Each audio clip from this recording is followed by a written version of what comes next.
నా కృపా నీకు చాలును, నా శక్తి నీకిచ్చదన్. నా కృపా నీకు చాలును, నా శక్తి నీకిచ్చదన్. గ్రేస్ గ్రేస్ కృపా కృపా, గ్రేస్ గ్రేస్ కృపా కృపా, గ్రేస్ గ్రేస్ కృపా కృపా, గ్రేస్ గ్రేస్ కృపా కృపా. నా కృపా నీకు చాలును, నా శక్తి నీకిచ్చదన్. నా కృపా నీకు చాలును, నా శక్తి నీకిచ్చదన్.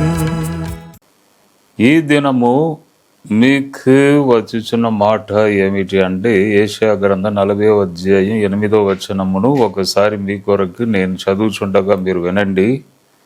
గడ్డి ఎండిపోవును, దాని పువ్వు వాడిపోవును, మన దేవుని వాక్యము నిత్యము నిలుచును. మన దేవుని వాక్యము నిత్యము నిలుచును. అద్భుతమైన ఒక వాక్. ప్రతిరోజు కూడా మార్నింగ్ డివోషన్, ఈ దినము దేవుడు మీకు ఇచ్చిన వాక్ అను ప్రతిరోజు కూడా మా పరిచర్య నుండి మీకు బోధించడం జరుగుతున్నది. ప్రతిరోజు మార్నింగ్ వాక్యం. ఆ వాక్యము ఎటువంటిది? మన ఇల్లు గురించి కాదు, మన సంగతి కాదు. దేవుని ఒక వాక్యం అంటే మన ఇష్ట ప్రకారము మనం రాయలేం. దేవుడు మనకు ఆత్మ ద్వారా రాసి ఇచ్చిన ఈ గ్రంథం, ఈ వాక్యము చాలా ముఖ్యమండి. వాక్యం ఇక్కడ ఏం చెప్పబడి ఉన్నది? మన దేవుని వాక్యము నిత్య కాలము నిలుచును.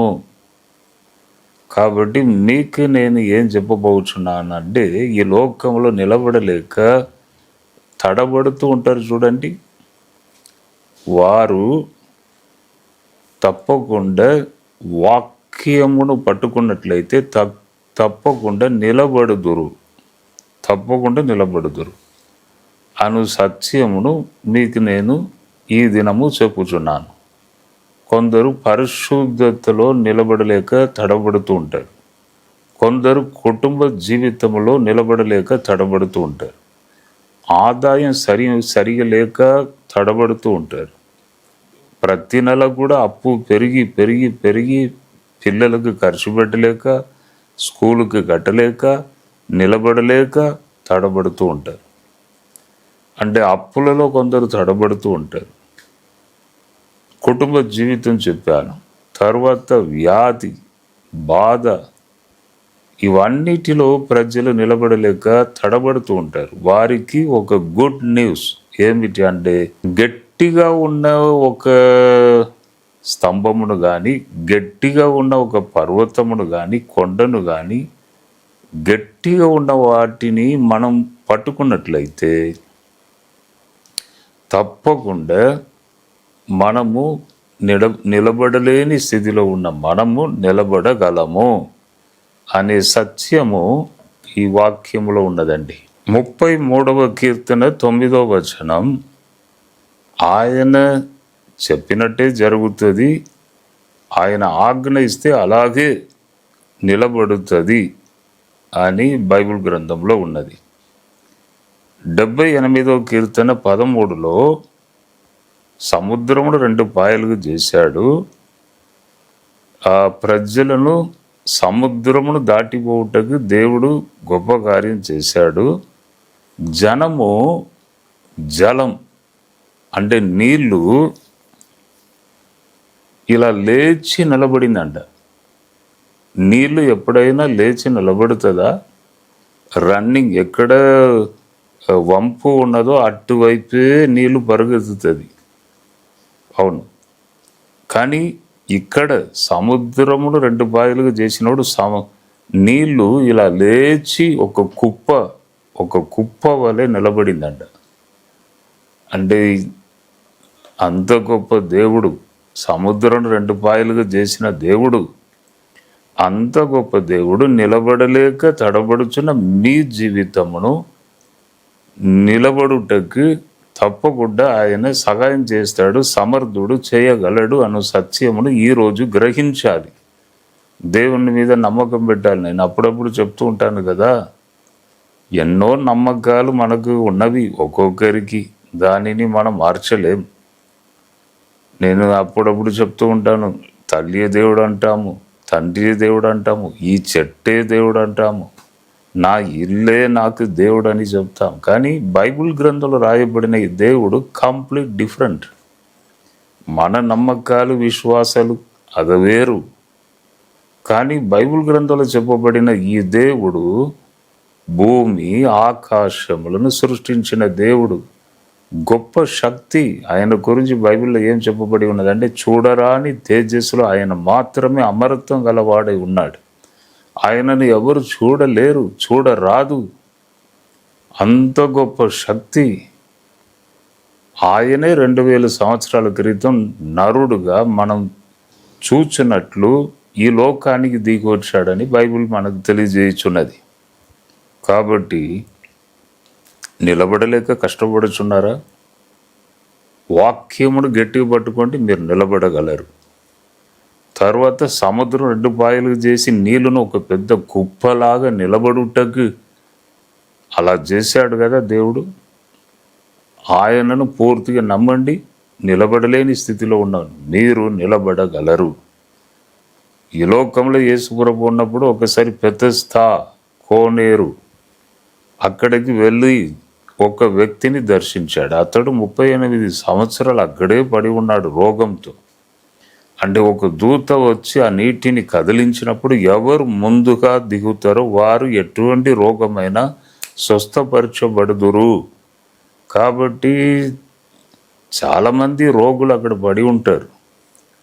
38 సంవత్సరాల నుండి ఒక వ్యక్తి అక్కడే పడి ఉన్నాడు.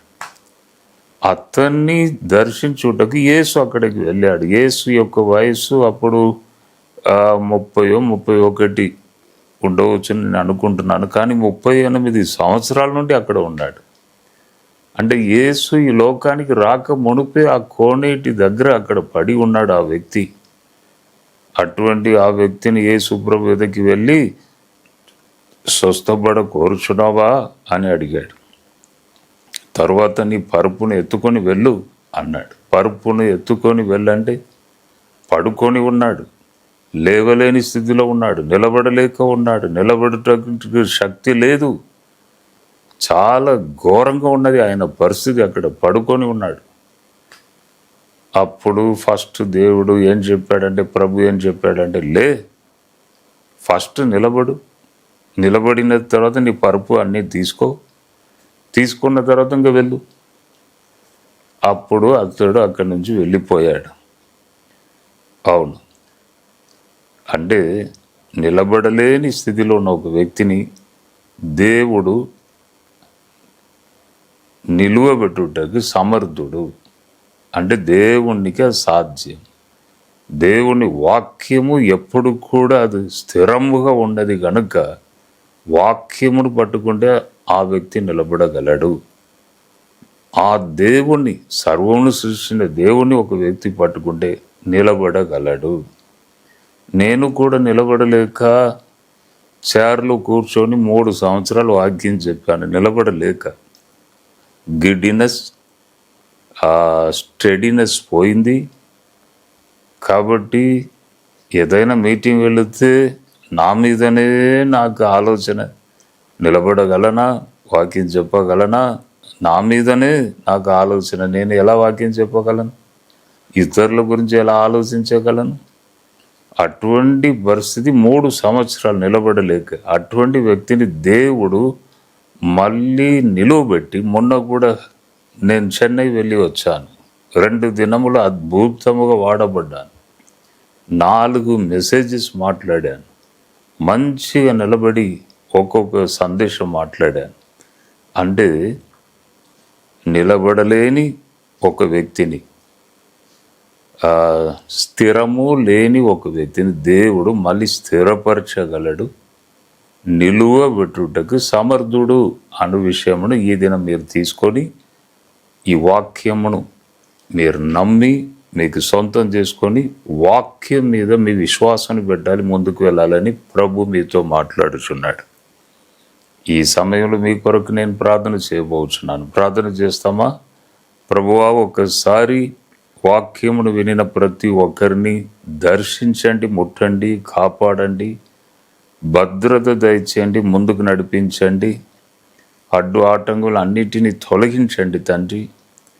బలహీనతుండి విడుదల దయచేయండి. ఇప్పుడే నీ శక్తి వారి మీద దిగి వచ్చునుగాక. ఇప్పుడే గొప్ప విడుదల దయచేయండి తండ్రి. స్తోత్రం, స్తోత్రం. నిలబడలేని స్థితిలో ఉన్న ప్రతి కుటుంబమును దర్శించండి.